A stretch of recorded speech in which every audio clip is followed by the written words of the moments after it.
let me do this.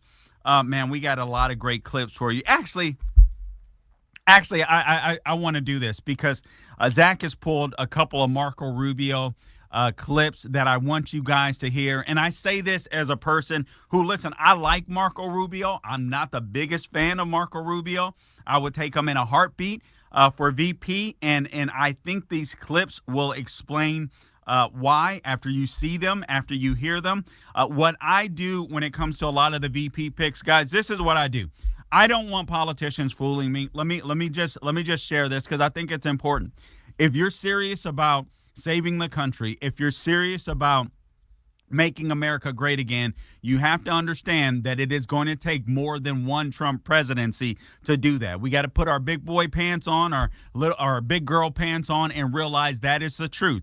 As much as we may love Trump, 4 years is not going to be enough. And quite frankly, you're going to have a bunch of rhinos that are going to be running for office within 6 months to a year that are going to start backing away from Trump if they're a bunch of cowards. And we know that the vast majority of Republicans in the House are cowards. So you just have to brace yourself for that. So you want to make sure that the VP is a conservative that can take on, that is willing, not only legislatively willing to take on the left, but can take them on as far as narrative. You know, all these people, oh, that's just politics. Well, yeah, they're politicians.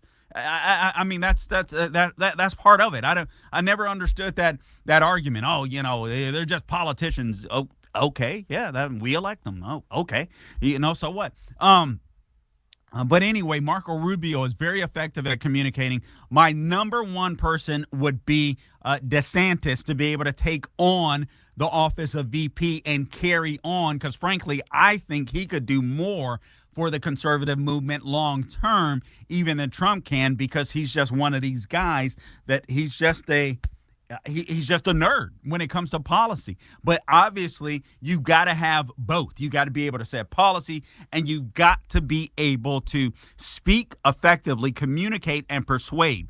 This is the gift that Marco Rubio has. So which one are we going to play first, Zach? I guess it doesn't matter which one. He speak. Okay, so we're gonna Marco Rubio addresses the election interference, election integrity. You have Kirsten Welker of Meet the Press that tries to call him out on this. I want you to understand what Marco Rubio does. He doesn't take the bait. This is something Rush Limbaugh used to talk about all the time. Never accept the premise of the left. And let's be honest, if they're on MSNBC, if they're on CNN, if they're on CBS, all they are an extension of the DNC. That is it, including Kirsten Welker. Listen to how Marco Rubio handles her. But let me look forward. Will you accept the election results of 2024 no matter what happens, Senator? No matter what happens? No, if it's an unfair election, I think it's going to be contested by either side. Senator, no matter who wins. I think you're asking the wrong person. The Democrats are the ones that have opposed every Republican victory since 2000. Every single one. It's Hillary Clinton. No Democrat has refused to concede. Hillary Clinton conceded. Senator, will you accept the election results? Hillary Clinton said the election was stolen from her and that Trump was illegitimate. Kamala Harris agreed. Senator, we have Democrats now. Senator, she conceded the election. She said that Trump was illegitimate. She said that the election had been stolen. Kamala Harris agreed. By the way, there are Democrats serving in Congress today who in 2004 voted not to certify the Ohio electors because they said those machines had been tampered with. And you have Democrats now saying they won't certify 2024 because Trump is an insurrectionist and ineligible to hold office. So you need to ask them. I think have you ever asked a Democrat this question on your show? I bet you've never asked a Democrat that question. Senator, you voted to certify the 2020 election, and here is what you said on that day that you voted to certify the 2020 election. Yeah. Democracy is held together by people's confidence in the election and their willingness to abide by its results.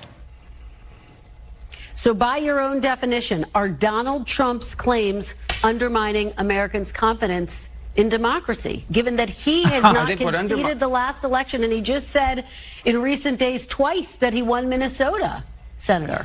I think what undermines people's confidence in the election is when you have places like Wisconsin with over 500 illegal drop box locations, when you have places like Georgia where liberal groups are paying people $10 per vote. No, but listen, what undermines elections is when NBC News and every major news outlet in America in 2020 censored He just destroyed her. He destroyed her. I'll explain why when we get back.